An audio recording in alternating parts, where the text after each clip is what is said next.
में किसानों और पुलिस के बीच झड़प हो गई। किसान हरियाणा के वजीर मूलचंद शर्मा के खिलाफ एहतजाज कर रहे थे। झड़प का वाकया यमुनानगर का है। किसानों को मुंतशिर करने के लिए पुलिस ने ताकत का इस्तेमाल भी किया। पुलिस ने कई किसानों को हिरासत में भी लिया है।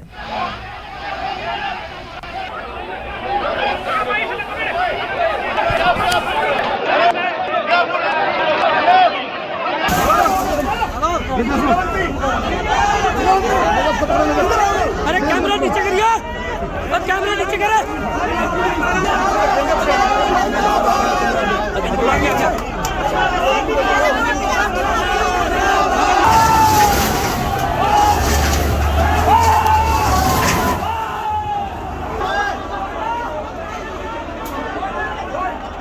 किसानों और पुलिस के बीच झड़प हो गई।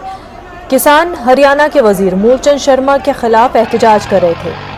ये झड़प का वाकया यमुनानगर का है। तस्वीरें आप अपने टीवी स्क्रीन पर देख सकते हैं। यमुनानगर का ये पूरा मामला है जहां पर पुलिस और किसानों के बीच झड़प हो गई। किसानों को मुंतशिर करने के लिए पुलिस ने ताकत का इस्तेमाल भी किया। कई किसानों को हिरासत में भी लिया गया है। तस्वीरें आप देख सकते हैं कि किसान किस तरह से बैरिकेड तोड़ने की कोशिश कर रहे हैं, एहतजाज कर रहे हैं। वजीर मूलचंद शर्मा के खिलाफ ये एहतजाज किया जा रहा है। बैरिकेड्स लगाए गए हैं, लेकिन किसान जो है इन बैरिकेड्स को क्रॉस करते हुए झड़प हो रही है पुलिस और किसानों के बीच, जिस तरह से आप तस्वीरों में देख सकते हैं।